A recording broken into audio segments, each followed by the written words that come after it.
A gente leva o bicho até lá? Vambora. Peraí, começa a levantar. Vem, não, vem. Melhor a gente levar assim, né?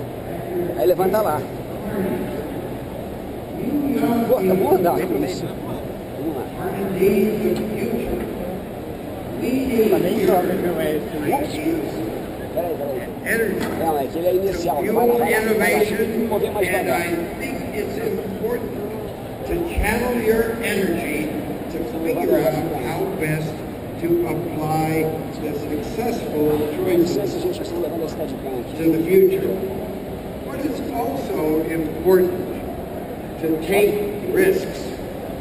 It takes courage to take risks, but the rewards can be great.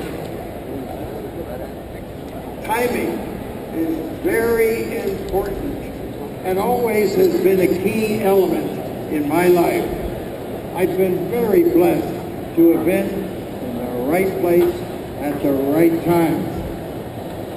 Education, a strong work ethic, a supportive family, and a sense of adventure were also important factors in my life.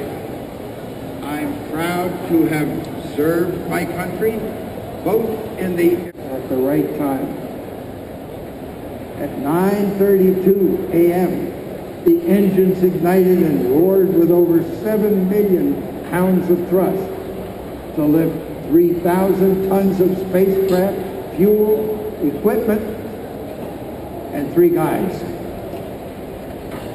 As we cleared the gantry and rocketed skyward, we were pressed into our seats as the rapid acceleration of the rocket increased our body weight.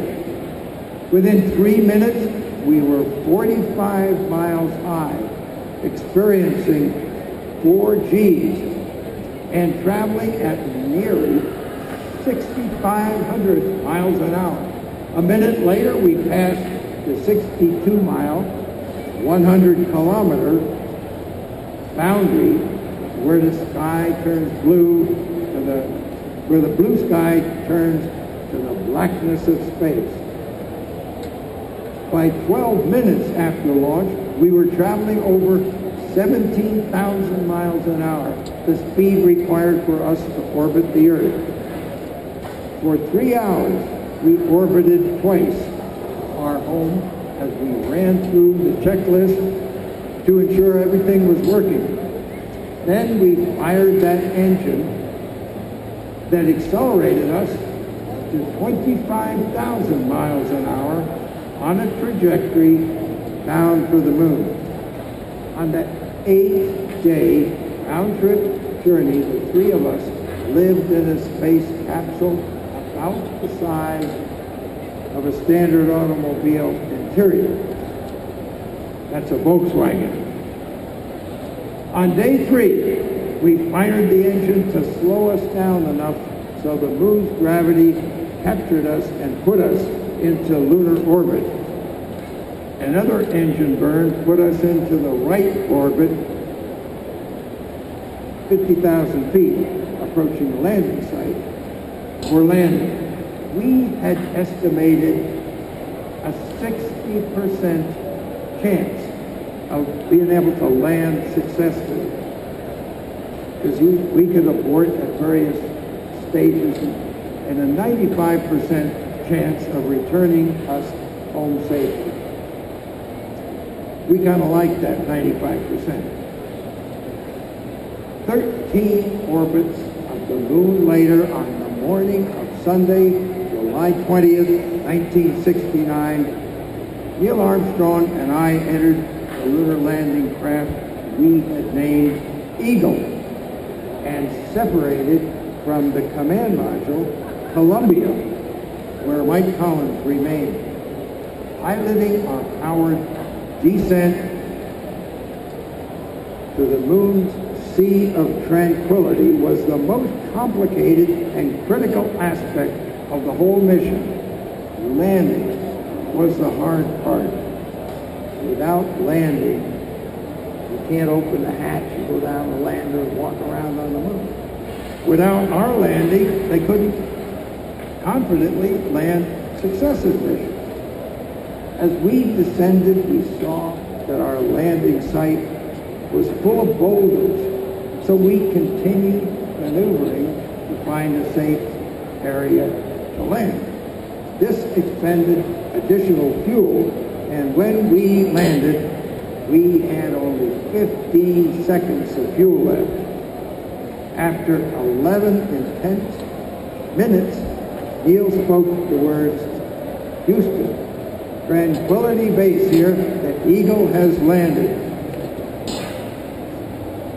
There's been much discussion over the last 40-some years as to why Neil was the first to step on the surface.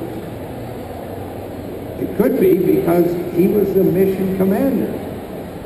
And in our armed services, leaders are always in front of their men.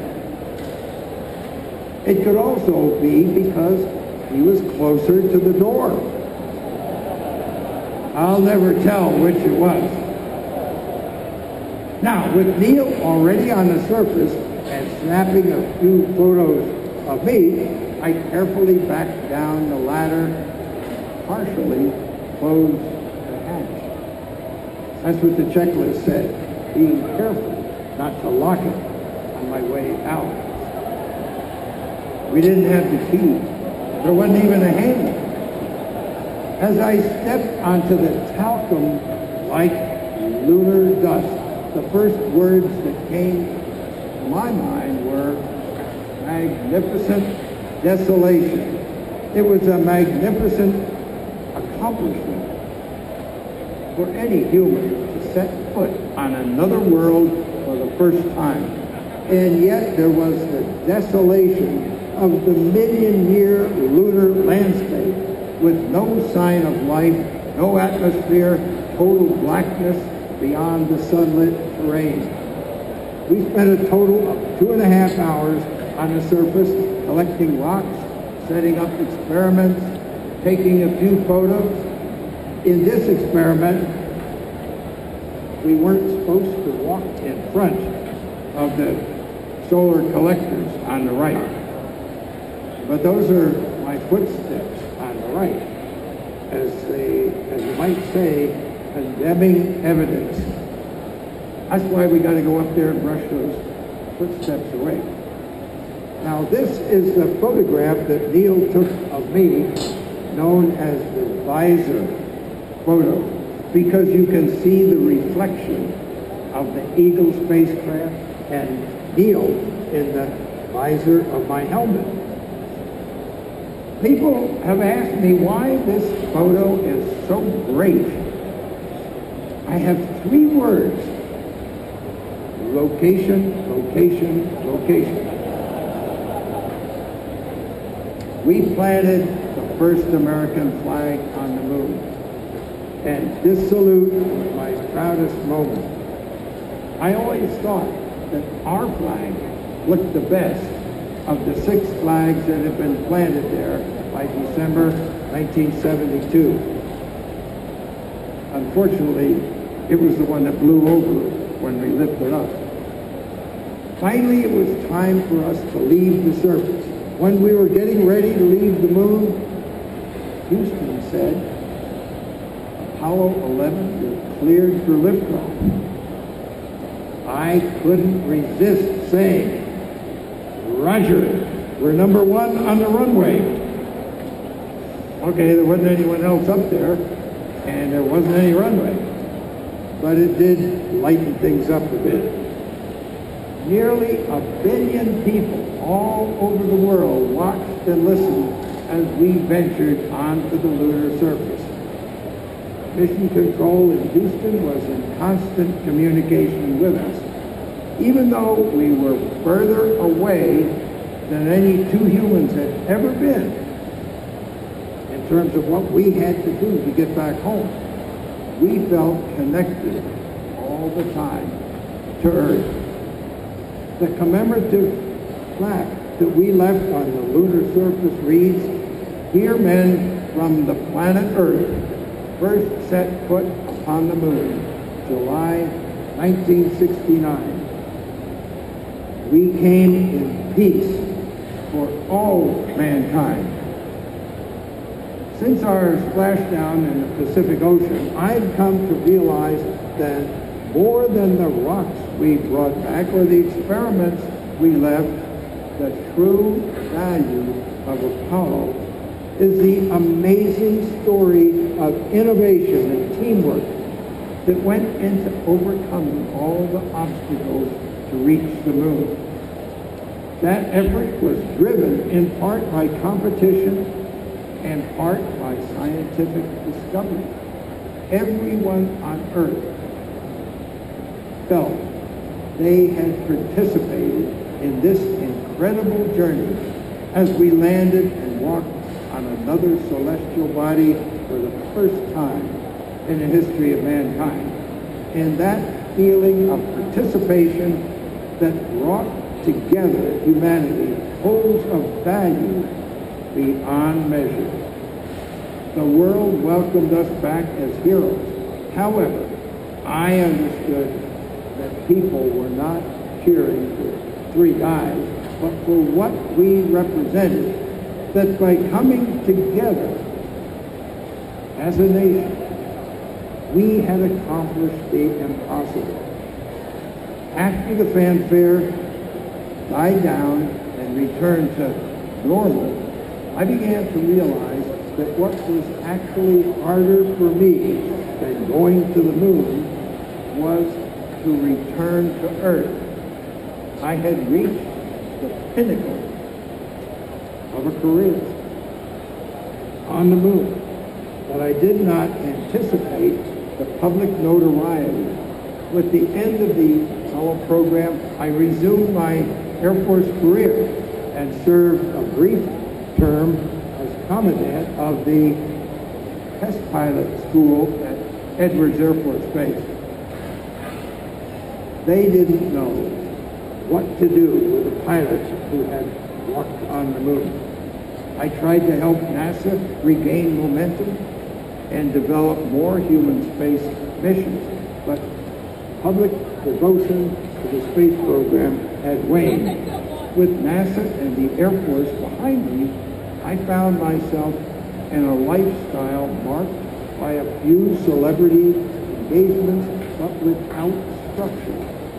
In the process, I turned to drinking as the onset of my symptoms of inherited depression became manifest.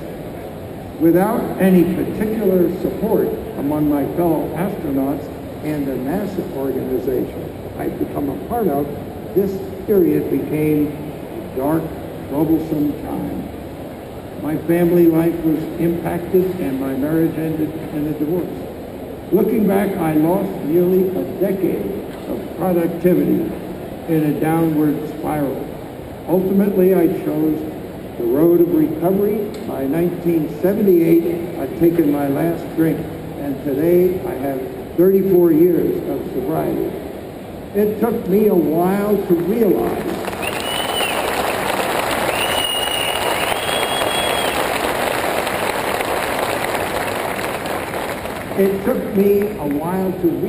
that the one thing that I am most passionate about, space, was where I should once again direct my efforts. I may as well use my fame and influence to help raise awareness and advance our space program to get us on the forward track and on to Mars. So that is where my focus is, Mars. I have always felt Mars should be our next destination following our landings on the moon. I've been very vocal about this for a long time, but the dream of reaching Mars looks like it's finally getting a little closer to becoming reality. With the Curiosity rover now on the surface of Mars and showing us more than ever before, I'm hoping that it will raise the curiosity of young people of the world into the idea of exploring beyond Earth and the moon and onto Mars. Obviously, I'm passionate about Mars and forging Our future is